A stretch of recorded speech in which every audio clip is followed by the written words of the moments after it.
Shalom Bapak Ibu, Saudara kasih dalam Tuhan, puji Tuhan. Luar biasa. Selamat pagi bagi kita, selamat diberkati, selamat melakukan aktivitas karena Tuhan memberkati saudara hari ini, dimulai dari pagi hari ini sampai sepanjang hari ini. Saudara akan menikmati akan kasih dan berkat-berkat Tuhan. Nah saudara Bapak Ibu, saudara kasih dalam Tuhan, firman Tuhan dalam Mazmur pasal 27 ayat yang ke-14. Nantikanlah Tuhan, kuatkan dan teguhkan hatimu, ya nantikanlah Tuhan. Firman Tuhan katakan nantikanlah Tuhan. Kita harus akui bahwa menanti adalah sesuatu yang tidak menyenangkan dan sangat-sangat membosankan.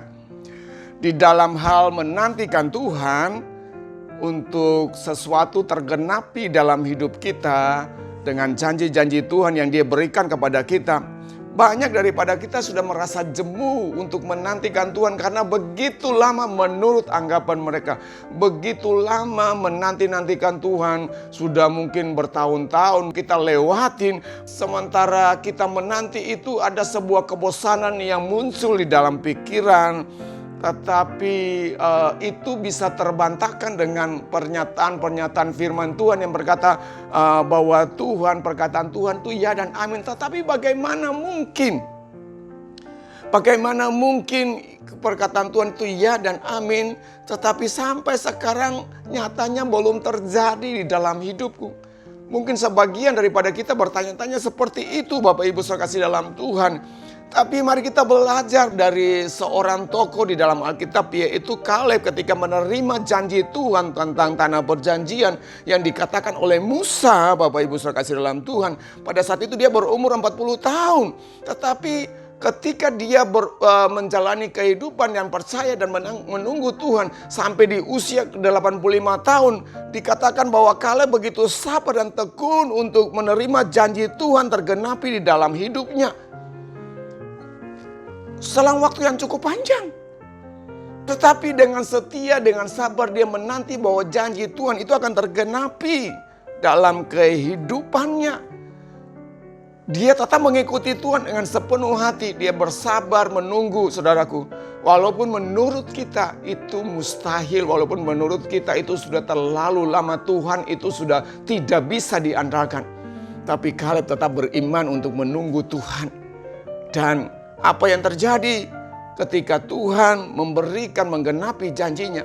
Kaleb memiliki tanah perjanjian yang dijanjikan Tuhan lewat Musa kepada orang Israel. Nah Bapak Ibu, kalau Kaleb saja bisa menerima janji Tuhan ini, mari kita belajar untuk meminta kekuatan daripada Tuhan ketika kita harus menunggu dengan sabar. Ketika kita harus menunggu, mungkin waktu menurut kita lama saudara. Tapi bagi Tuhan tidak pernah terlambat. Bagi Tuhan tidak pernah terlambat sedetik pun. Waktunya itu akan pas untuk kita. Karena Dia tahu rancangan apa yang terbaik untuk kita.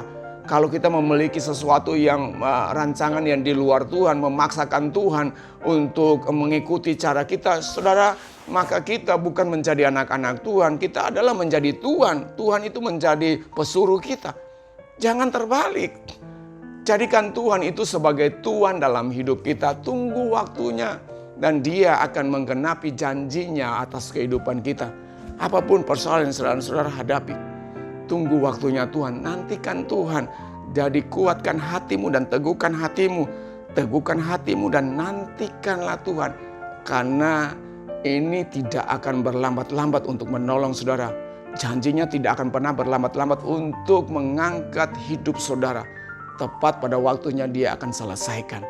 Biarlah ini boleh memberkati saudara. Dan ketika saudara diberkati, jangan lupa share ini. Dan bagikan banyak orang supaya mereka pun juga bisa diberkati. Tuhan Yesus memberkati. Shalom.